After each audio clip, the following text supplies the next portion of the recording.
یعنی اللہ کی عبادت، اس کا ترجمہ صحیح اس عنوان سے کریں گے کہ اس شخص نے جس نے اللہ کی یعنی جس نے امام کی معرفت حاصل کی،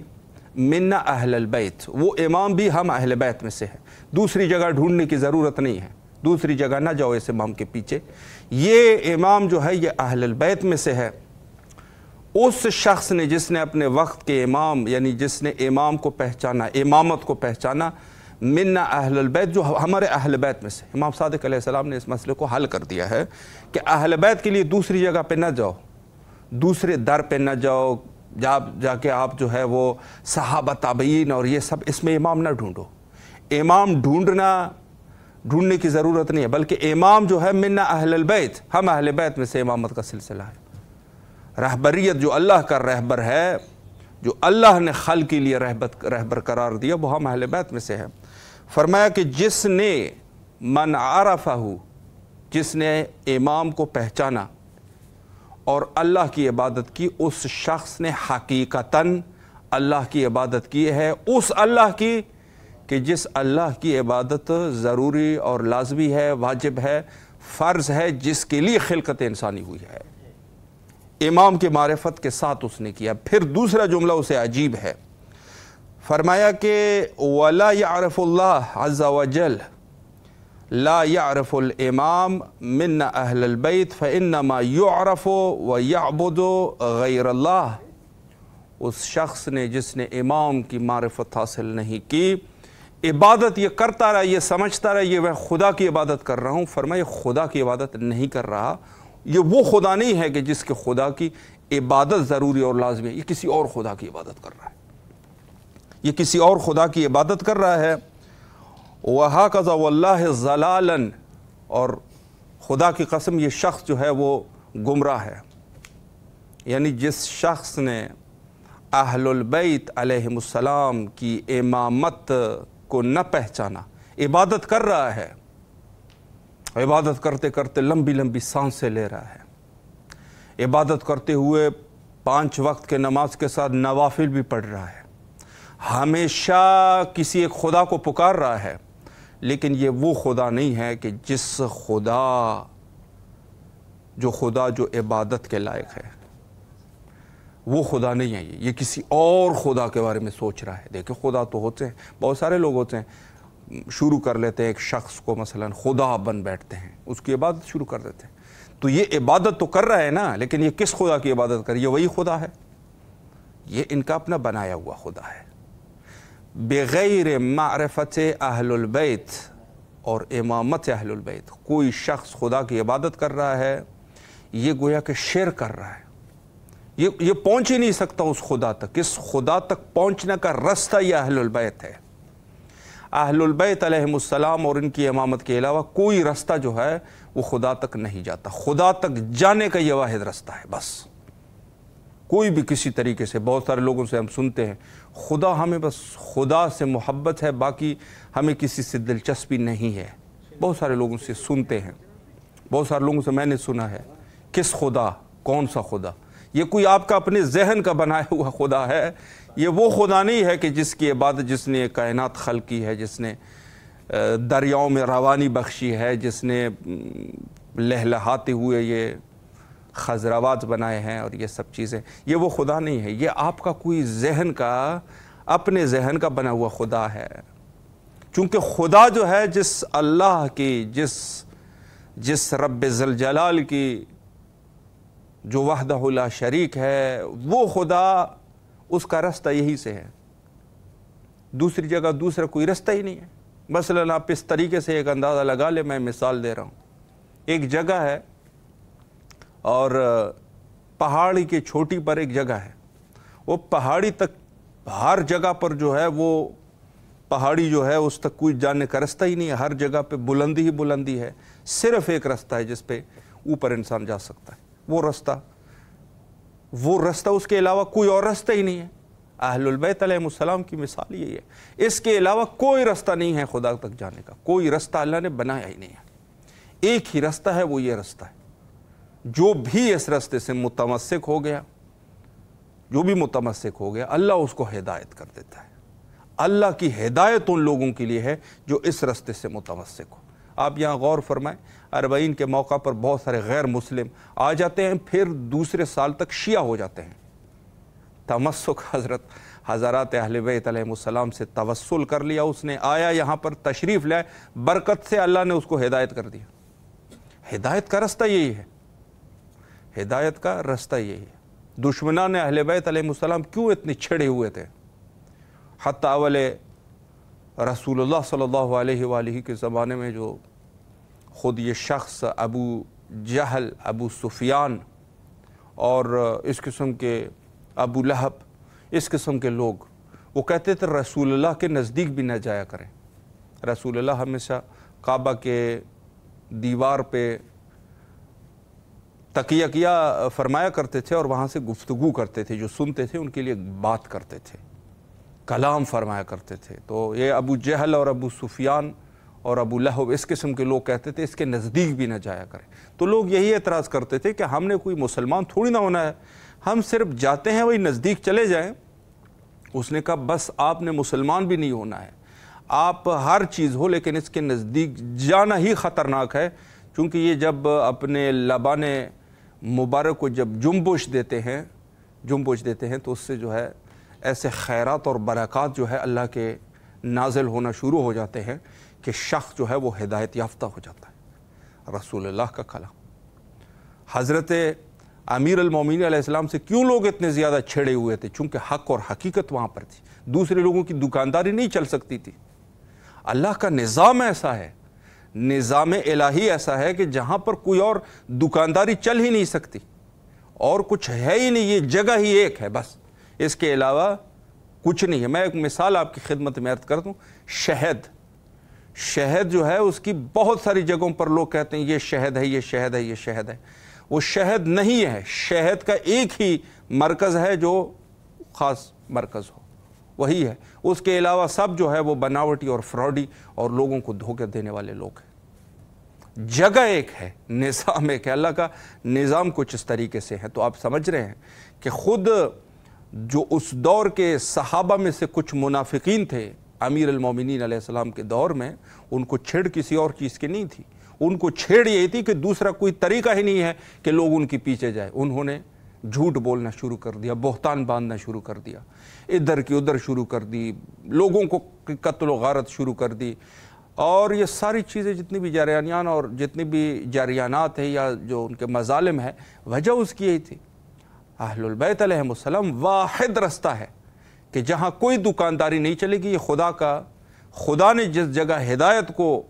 اتار دیا وہ یہی جگہ ہے، بس اور کچھ نہیں ہے۔ ان کے علاوہ آپ دوسرے لوگوں کی دوسرے رستوں پہ چل کے خدا کی عبادت کرو، خدا کی عبادت نہیں کر رہے، شیطان کی عبادت کر رہے ہو۔ عبادت شیطان ہے، رستہ یہ ایک ہے کہ جس پر انسان جا کے وہ کر سکتا ہے۔ باقی ادوار بھی ایسے ہی تھے، یعنی خود جو دشمنان اہل البیت علیہ السلام اس قدر سختی کرتے تھے، اس قدر قتل و غارت کرتے تھے، اس کی وجہ یہ تھی کہ انہوں نے اس دنیا پر راج کرنا تھا، اس دنیا پر لوگوں پر حکومت کرنی تھی اور مسلمانوں پہ حکومت کرنی تھی۔ آپ غور فرمائیں، اتنی قتل و غارت جتنی مسلمانوں میں ہوئی ہے اتنی قتل و غارت دوسرے کفار ممالک، ان کی ہسٹری آپ پڑھ لیجیے گا، ہوئی ہے اتنی قتل و غارت؟ نہیں ہوئی، چونکہ اہل البیت یہاں پر ہے، لڑائی یہاں پر ہوگی۔ وہاں پر کس سے لڑنا تھا؟ انہوں نے تو جس نے حکومت کرنی تھی ان کے لیے کوئی ایسی چیلنجز نہیں تھے۔ مسلمانوں کا عقیدہ، مشترکہ عقیدہ یہ تھا جو رسول اللہ نے بیان فرمایا تھا کہ میرے اہل بیت کے علاوہ دوسری کسی جگہ پر آپ رجوع نہ کریں۔ قرآن ظاہر ہے کتاب ہے، اس کے معلمین جو ہے وہ میرے اہل بیت، ظاہر ہے معلم کا درجہ زیادہ ہوگا، جو کتاب ہے وہ تو صامت کتاب ہے، وہ کیا کر سکتا ہے؟ کتاب کے لیے ظاہر ہے معلم کی ضرورت ہے، اور معلم جو ہے وہ اہل البیت ہے۔ تو لوگوں نے جو اتنی سخت قتل و غارت اور یہ مشکلات بنائے تھے، یہ وجہ یہ تھی۔ اور اس میں سے چونکہ آخر اس میں جو ہے میں اس آخری وقت میں ابھی جو ہمارے پاس ہے حضرت امام صادق علیہ السلام، یعنی یہ سلسلہ، یہ شقاوت کا سلسلہ حضرت امیر المومنین علیہ السلام، امام سجاد کا دور، سخت دور، سید شہداء کی شہادت، اور حضرت امام حسن مجتبیٰ علیہ السلام جس کو جن کو حتیٰ یہ تک انہوں نے نہیں چھوڑا کہ ان کو اپنے نانا کے قبر کے نزدیک دفن کر دیا جائے۔ اللہ اکبر! اس قدر جس امام حسن اور امام حسین علیہم السلام کے لیے رسول اللہ نے فرمایا تھا الحسن والحسین سید شباب اہل الجنہ، ان کے لیے فرمایا تھا۔ حالت غربت کی یہ ہے کہ امام حسن مجتبیٰ علیہ السلام کو حتیٰ رسول اللہ کے قبر کے نزدیک دفن نہ ہونے دیا۔ عرب کی ایک جاہل عورت حمیرہ نے حتیٰ تواریخ میں موجود ہے، حمیرہ نے حتیٰ جنازہ سبط رسول اللہ پہ تیر برسائے، تیر کے وار کر دیے اس خاتون نے، یعنی حمیرہ نے تیر کے وار کر دیے کہ ان کو اس جنازے کو وہاں نہ لے کے لایا جائے، وہاں پر اس کو دفن نہیں کر سکتے، جو کہ بعد میں جنت البقیع میں رسول اللہ سے کچھ فاصلے پر سبط رسول اللہ کو دفن کیا گیا۔ حضرت زہرا سلام اللہ علیہ کی مظلومانہ شہادت، حضرت امیر المومنین علیہ السلام کی مظلومانہ شہادت، امام سجاد علیہ السلام شدید مشکلات پھر شہادت، امام محمد باقر علیہ السلام شدید دور، ایسا دور جس میں حجاج ابن یوسف ثقفی اور آل مروان اس قسم کے لوگ تھے، تو ان کی یہ سخت زندگی پھر شہادت، اور اب جو دور آیا ہے میرے مولا حضرت امام جعفر صادق علیہ السلام کا، تو میرے مولا نے چونکہ وقت ملا، بنو امیہ اور بنو عباس آپس میں لڑ پڑے، بنو عباس نے سیاست اور چال چلی کہ ہم انتقام خون امام حسین علیہ السلام اور باقی اہل البیت علیہ السلام کے انتقام لینے والے تھے۔ بنو عباس کو ایک بہت شوق رہتا تھا کہ کسی نہ کسی طریقے سے، چونکہ یہ رسول اللہ کے چچا حضرت ابن عباس ان کے اولاد میں سے تھے، ان کو بڑا شوق رہتا تھا کہ کسی نہ کسی طریقے سے ہم اپنے آپ کو اہل البیت میں شامل کر لیں، کہ ہم بھی اہل البیت سے ہیں۔ یعنی خود ہارون الرشید اس پر بہت ضد کیا کرتے، لعنت اللہ علیہ۔ حضرت امام موسیٰ کاظم علیہ السلام کو ہمیشہ کہتے تھے میں اور آپ میں کیا فرق ہے، اس قسم کے، اور ائمہ جواب بھی دیتے تھے۔ ان کو بڑا شوق رہتا تھا متوکل عباسی، یعنی اقبح و ازلم، اس شخص کو تاریخ میں یاد کیا گیا، متوکل عباسی لعنت اللہ علیہ۔ اس شخص نے، جو امیر المومنین نے سالہا پہلے کہا تھا کہ بنو عباس میں سے ایک قبیح شخص جس کا نام متوکل عباسی ہوگا بڑا ظالم ہوگا، وہاں حضرت نے پیشن گوئی فرمائی تھی، اور جب یہ حرامی برسر اقتدار آیا تو اس نے وہ کارنامے انجام دیے کہ حتیٰ انہوں نے اہل بیت اور قبور اہل البیت علیہ السلام کے ساتھ امیر المومنین علیہ السلام پر دائماً سب کیا کرتے تھے، خدا کی لعنتیں ہوئے اس پر، اور حضرت امام صادق علیہ السلام کے قاتل منصور دوانقی لعنت اللہ علیہ، یعنی یہ سلسلہ ہے۔ موقع حضرت امام صادق علیہ السلام کو یہ فراہم ہوا کہ حضرت نے، چونکہ یہ آپس میں جب لڑ پڑے، سیاست انہوں نے یہ کی ہوئی تھی کہ ہم اہل بیت کا بدلہ لے رہے ہیں، بنو عباس نے کہا تھا، کچھ سادہ لوح شیعہ بھی ان کے ساتھ مل چکے تھے، تو سلسلہ یہ چلا کہ خود ان لوگوں نے اپنی سیاست کے ذریعے سے، جو ان کی سیاست تھی، اسے انہوں نے بنی امیہ اور بنو مروان پر قابض ہو گئے اور ان کو شکست دے دی، اور خود یہ برسر اقتدار آئے۔ امام صادق علیہ السلام کے لیے جو موقع فراہم ہوا وہ یہ موقع تھا کہ خود حضرت اس دور میں جو عظیم دانشمند پیدا ہوئے تھے، ان کو جو ہے درس و تدریس کا سلسلہ فرمایا کرتے تھے۔ بہت سارے محققین نے بھی اس پر تحقیقات کیے ہیں کہ حضرت کے کتنے شاگرد تھے، حضرت کتنے علوم کو پڑھایا کرتے تھے۔ بعض نے کہا تھا 40 علوم کو بیک وقت پڑھایا کرتے تھے، بعض نے جو ہے کیا کہا، بعض نے کچھ کہا، لیکن بہرحال یہ مسلمات میں سے ہے کہ یہ جتنی بھی علوم کا سلسلہ جو شروع ہوا ہے، علوم کا سلسلہ، وہ حضرت امام جعفر صادق علیہ السلام کے مرہون منت ہے۔ آج کی یہ ترقی اور پیش رفت جتنا بھی ہو چکا ہے یہ سب حضرت کے بدولت ہے۔ البتہ کہ جیسے میں نے عرض کر دیا کہ علم کا در جو ہے وہ صرف ایک ہے، اور وہ در جو ہے وہ اہل البیت کا در ہے، اس کے علاوہ اور کچھ نہیں ہے۔ جب بھی کلامی اور فلسفیوں کا آپس میں مناظرہ ہوتا ہے تو یہی حدیث جو ہے وہ اکثر جو عالمان علوم علم کلام ہوتے ہیں، علم کلام کے جو عالم ہوتے ہیں، وہ یہی دلیل لے کے آتے ہیں۔ وہ کہتے ہیں کہ فلسفہ جو ہے وہ ارسطو، سقراط اور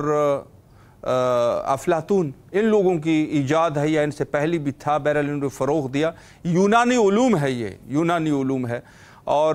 یہ جو ہے بہرحال یونانی علوم اس دور میں کچھ نہ کچھ تھے، لیکن ظاہر ہے کہ وہ علوم کامل تو نہیں ہو سکتے نا۔ کامل علوم کہاں سے ہیں؟